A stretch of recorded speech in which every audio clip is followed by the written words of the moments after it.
देश के आयुर्वेद चिकित्सा के सबसे महान लोगों में से कुछ नाम आप जानते हैं, जैसे चरक ऋषि, जैसे सुश्रुत ऋषि। ऐसे एक ऋषि हुए बाघभट्ट। बाघभट्ट ऋषि ने एक पुस्तक लिखी है, उसका नाम है अष्टांग हृदयम, और एक पुस्तक लिखी है उसका नाम है अष्टांग संग्रहम।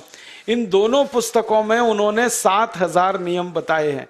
उनमें से 4 बताता हूं, अच्छे लगे तो आज से ही पालन करो और दूसरों को भी बताओ, ताकि कोई भी इन नियमों का पालन करे तो बीमार ही ना पड़े। ये चारों नियम हैं वात, पित्त और कफ को संतुलित रखने के लिए। अब वात, पित्त, कफ तीनों एक साथ आपके संतुलित रहें तो उसके लिए पहला नियम है खाना खाने के तुरंत बाद पानी नहीं पीना। ये पहला नियम है। आप बोलेंगे ये तो बड़ी मुश्किल बात है, खाना खाते ही पानी पीते हैं हम तो सबके सब, और बिना पानी पिए खाना ही नहीं खाते। कई लोग तो खाने से ज्यादा पानी पीते हैं, खाना कम खाते हैं, पानी ज्यादा पीते हैं। ये खाना खाने के बाद पानी कभी भी नहीं पीना, क्योंकि महर्षि बाघभट्ट कहते हैं भोजनांते विषम वारी, माने भोजन के अंत में पानी पियो तो जहर के पीने के जैसा है। इसलिए वो कहते हैं कभी भी खाने के तुरंत बाद पानी मत पियो। अब आप मुझे पूछोगे क्यों नहीं पिए, कारण बता दो। कारण मैं बताना चाहता हूं सरल भाषा में। हम जब खाना खाते हैं ना तो पेट में सारा खाना इकट्ठा होता है। पेट में एक स्थान होता है, उसको हम कहते हैं जठर। संस्कृत में, हिंदी में जठर कहते हैं, अंग्रेजी में उसको एपिगैस्ट्रियम कहते हैं, हिंदी में कुछ लोग उसको आमाशय भी कहते हैं। ये जठर छोटा सा स्थान है। आपके पेट में नाभि है ना, उसके लेफ्ट साइड में बाईं तरफ छोटा सा स्थान है।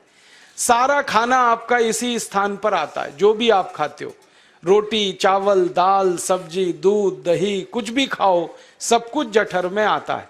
अब जठर में जैसे ही खाना इकट्ठा होता है तो उसमें आग जलती, और उस आग को कहते हैं जठर अग्नि। मिला के बोल देते हैं जठराग्नि। आप जैसे ही खाना खाते हो, पेट में जठर में अग्नि जलती है। वो अग्नि खाने को पचाती है, और अग्नि खाने को ऐसे ही पचाती है जैसे रसोई घर की अग्नि खाने को पकाती है। आपके रसोई घर में आप अग्नि जलाओ, उसके ऊपर दूध रख दो, दूध में थोड़ा चावल डाल दो, अग्नि जब तक जलती रहेगी खीर तब तक बनती रहेगी। आप घर में अग्नि जलाओ, उसके ऊपर पानी रख दो, उसमें दाल डाल दो, दाल की पकने की क्रिया तब तक चलेगी जब तक अग्नि जलेगी। ऐसे ही पेट में होता है। जैसे ही आपने खाना खाया, पेट में अग्नि जलती है, और जब तक अग्नि जलती है तो खाने के पचने की क्रिया चलती है। जैसे रसोई घर में खाना पकाते हैं, वैसे ही पेट में भी खाना पकता है। इसी को हम पचने की क्रिया कहते हैं, अंग्रेजी में उसको डाइजेशन कह देते हैं। तो आपने खाना खाया, पेट में अग्नि जल गई, अब वो खाने को हजम करेगी, पचाएगी। अब मुझे एक प्रश्न का उत्तर दो आप, कि जैसे ही आपने खाना खाया, पेट में अग्नि जल गई और वो खाने को पचा रही है, तुरंत आपने गट गट गट गट पानी पी लिया, और खूब ठंडा पानी पी लिया, बर्फ मिलाया हुआ पानी पी लिया, फ्रिज का पानी पी लिया। क्या होने वाला है? अग्नि जलेगी कि बुझेगी? अग्नि के ऊपर पानी डालो तो अग्नि और पानी की दोस्ती नहीं है, दुश्मनी है। पानी अग्नि को बुझा देता है। तो आपने खाना खाया, अग्नि जली, पीछे से गटगट पानी पी लिया, अब अग्नि शांत हो गई, अब खाना पचेगा नहीं, तो वो पेट में पड़ा पड़ा सड़ेगा, और सड़ा हुआ खाना 100 से ज्यादा विष पैदा करेगा, और वो 100 विष आपकी जिंदगी को नरक बना देंगे, और जिंदगी भर आप बीमार पड़े रहेंगे। आपको मालूम है, कई लोग कहते हैं मुझे पेट में बहुत गैस बनती है। ये गैस उन्हीं को बनती है जिनका खाना हजम नहीं होता। कोई लोग कहते हैं कि मुझे पेट में जलन होती है, ये जलन उन्हीं को होती है जिनका खाना पचता नहीं। कोई कहते हैं कि मेरे पेट में एकदम गुम हो जाता है, फूल जाता है, ये सब वो लक्षण हैं जब खाना पचता नहीं। तो खाना पचेगा नहीं तो सड़ेगा, सड़ेगा तो विष पैदा करेगा और वो विष आपको बीमार करेंगे।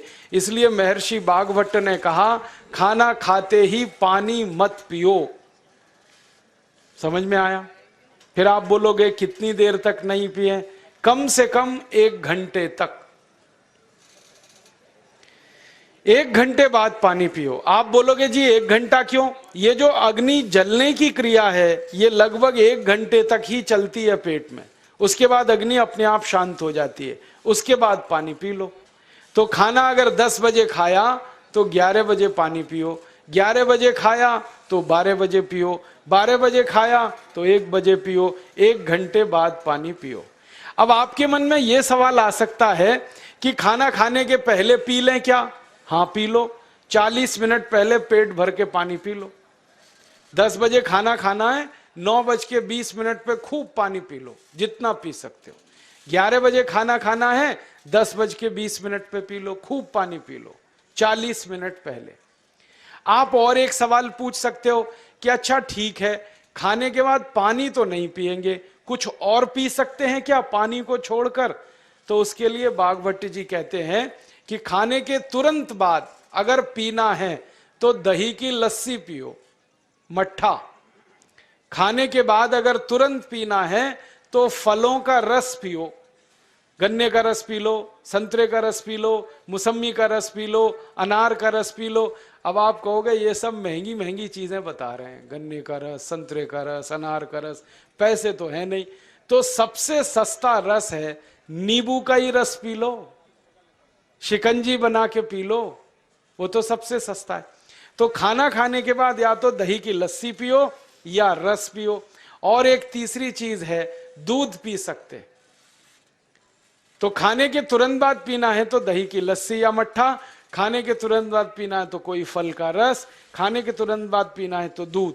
पानी 1 घंटे बाद पियो।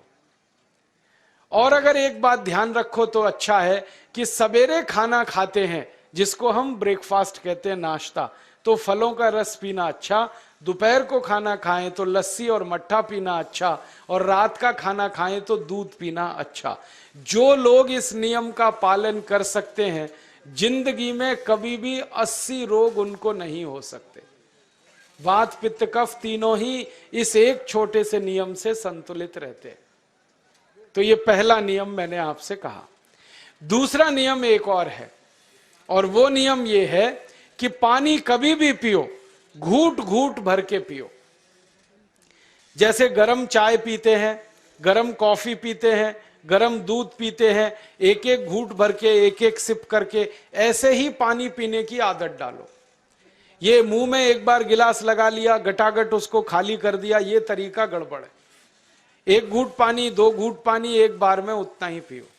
आप बोलोगे ये क्या चक्कर है? बात ऐसी है कि एक एक घूट पानी जब हम पीते हैं तो मुंह की लार पानी के साथ मिलकर पेट में अंदर जाती है, और ये जो मुंह की लार होती है ये क्षारीय होती है और पेट में हमेशा अम्ल बनता रहता है। तो 1 घूट पानी पिया, मुंह की लार इसके साथ अंदर गई, 2 घूट पिया और ज्यादा गई, बार बार लार अंदर जाएगी तो क्षार पदार्थ पेट के अम्ल के साथ मिलेगा। पेट में अम्ल बनता है, मुंह में लार क्षारीय होती है। तो ये क्षार को अम्ल में मिला दिया जाए और ये अच्छे तरीके से मिलकर पेट में जाए तो कभी भी कोई व्यक्ति के पेट को अम्लता नहीं होती, एसिडिटी नहीं होती। और पेट में अम्लता नहीं होती तो रक्त में अम्लता नहीं होती, और जिनके रक्त में अम्लता नहीं होती उनकी जिंदगी में कभी भी वात पित्त कफ के असंतुलन की स्थिति पैदा नहीं होती। इसलिए पानी घूट घूट करके पीना। मैं आपको एक छोटा सा मेरा ऑब्जर्वेशन बताता हूं, परीक्षण। आप भारत देश में या दुनिया में कहीं भी जाओ, मनुष्य को छोड़कर पशु पक्षियों को देखना शुरू करो, वो पानी कैसे पीते। किसी चिड़िया को पानी पीते हुए देखो, किसी पक्षी को पानी पीते हुए देखो, वो चोंच के 1 बूंद ही के बराबर ही पानी उठाता है। एक बार में 1 बूंद पानी लेगा, फिर थोड़ी देर चोंच चलाएगा, फिर पिएगा, फिर दूसरी बूंद लेगा, फिर चोंच चलाएगा, फिर पिएगा, फिर तीसरी बूंद। एक एक बूंद पक्षी पानी पीता है। कुत्ते को पानी पीते हुए देखो, चाट चाट के पानी पीता है। शेर को पानी पीते हुए देखो, चाट चाट के पानी पीता है। जितने जानवर चाट कर पानी पीते हैं, जितने पक्षी एक एक घूंट पानी पीते हैं, किसी भी पक्षी और किसी भी जानवर को डायबिटीज नहीं है, किसी को अर्थराइटिस नहीं है, कोई पक्षी ओवरवेट नहीं है, कोई पशु ओवरवेट नहीं है। वो सब स्लिम और ट्रिम हैं, क्योंकि वो इतने होशियार हैं कि पानी चाट के पीते हैं या घूट घूट करके पीते।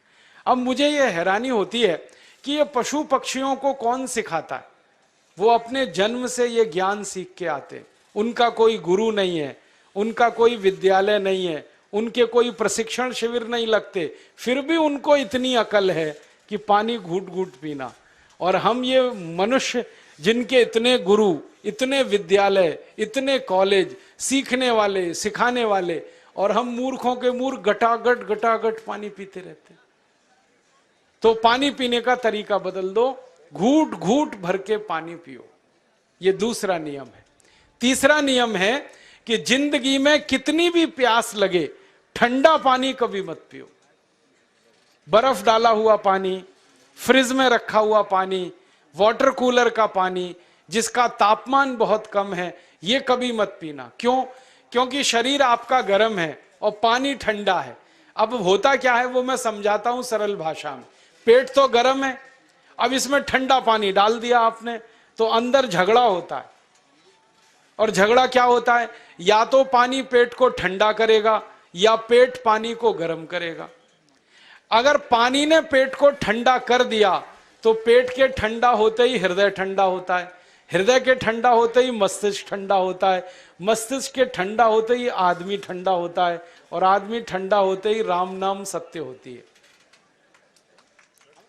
आपको मालूम है, जब शरीर ठंडा पड़ जाता है तो घर में भी नहीं रखते, निकाल के बाहर सड़क पर रख देते।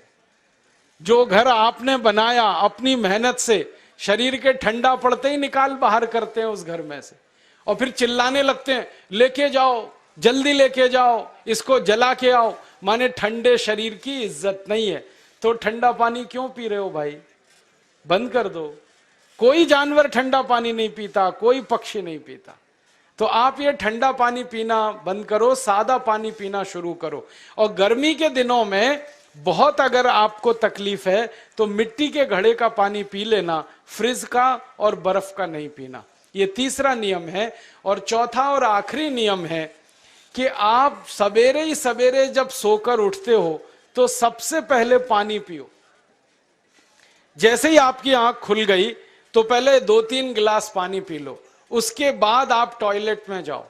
उठते ही पानी पियोगे तो 2 फायदे हैं।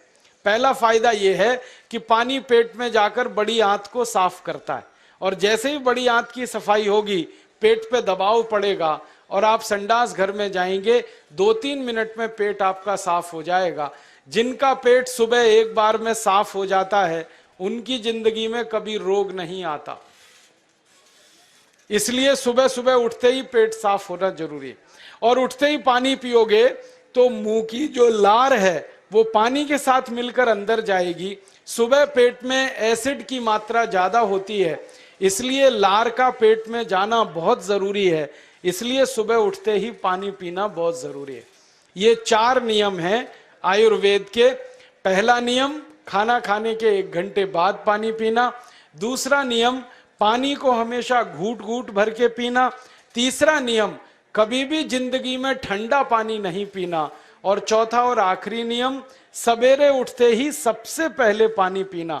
4 नियमों का पालन जो भी अपने जीवन में कर सकता है वो वात पित्त कफ तीनों को संतुलित रख सकता है। और जिसका वात पित्त कफ संतुलित है उसके जीवन में बीमारी नहीं आती है। और जो बीमार नहीं पड़ते हैं वो स्वस्थ और तंदुरुस्त और सुखी रहते हैं। उनकी जिंदगी का खर्चा कम होता है और देश का भी बहुत सारा पैसा बचता है। आपको शायद मालूम है या नहीं, 1 साल में हम जब बीमार पड़ जाते हैं भारतवासी, तो साल का करीब 6 लाख करोड़ रुपया हमारा खर्च हो जाता है उन बीमारियों का इलाज करने में। इसलिए इतना पैसा फालतू में हम खर्च करें हर साल 6 लाख करोड़, ये बहुत बड़ी रकम है। इससे बेहतर ये है कि हम बीमार ही नहीं पड़ें और स्वस्थ रहें, सुखी रहें। और ये 6 लाख करोड़ का जो खर्चा हम करते हैं बीमार पड़ने पर, अक्सर ये एलोपैथी की दवाएं खाने में खर्च होता है। और जो एलोपैथी की दवाएं हम खा रहे हैं, जैसे paracetamol, Baralgan, butazone, oxyphenbutazone, aspirin, Disprin, Novalgin, ये सब ऐसी खराब दवाएं हैं जो दुनिया के देशों में 20 साल पहले बंद हो चुकी हैं, भारत में धड़ल्ले से बिक रही हैं और हमको बीमारियों से ज्यादा गंभीर बीमारियों में फंसा रही। ज्यादातर दवाएं जो आप खाते हो वो किडनी खराब कर देती हैं, लीवर खराब कर देती हैं, आंतों में घाव कर देती हैं, विकलांगता आ जाती है, पैरालिसिस हो जाता है, ब्रेन हेमरेज हो जाता है, हार्ट अटैक आ जाता है। दुनिया में लगभग इस समय 84,000 दवाएं बिकती हैं और आपको सुनकर हैरानी होगी, उनमें से मात्र 117 दवाएं हैं जो काम की हैं, बाकी सब बेकार की दवाएं हैं। उन बेकार की दवाओं को खाकर हम 6 लाख करोड़ खर्च करते हैं। ये बहुत दुख और अफसोस की बात है। और ये 6 लाख करोड़ का खर्चा समाज के वो लोग करते हैं जिनको जिंदगी में हर समय अपना आर्थिक स्थिति को देख के चलना पड़ता है, जिनकी आमदनी बहुत नहीं है, जिनके घर में आमदनी के बहुत ज्यादा साधन नहीं है, उनको ये पैसा खर्च करना पड़ता है। तो कई बार क्या होता है, किसी का घर बिक जाता है, किसी का खेत बिक जाता है, किसी के घर के गहने गिरवी रख जाते हैं, किसी को कर्ज लेना पड़ जाता है, किसी को कर्ज लेकर दोबारा कर्ज लेना पड़ जाता है। मैंने इस हिंदुस्तान में पिछले 15 साल के प्रवास में देखा कि गांव-गांव के गरीब किसान कर्ज ले लेकर ये महंगी दवाएं खाकर इलाज करते हैं, डॉक्टरों को पैसा देते हैं, दवा कंपनियों को देते हैं, और वो पैसा फिर इस देश में से दूसरे देश में चला जाता है, क्योंकि अक्सर ये दवाएं बनाने वाली कंपनियां विदेशी होती हैं। तो हम 6 लाख करोड़ खर्च करें अपने खून पसीने की कमाई का, उससे अच्छा ये है बीमार ही ना पड़े, दवा खाने की जरूरत ही ना पड़े, तो हम सुखी रहें, स्वस्थ रहें। तो योग प्राणायाम करें, 4 नियमों का जीवन में पालन करें, बहुत आसान है आपके लिए।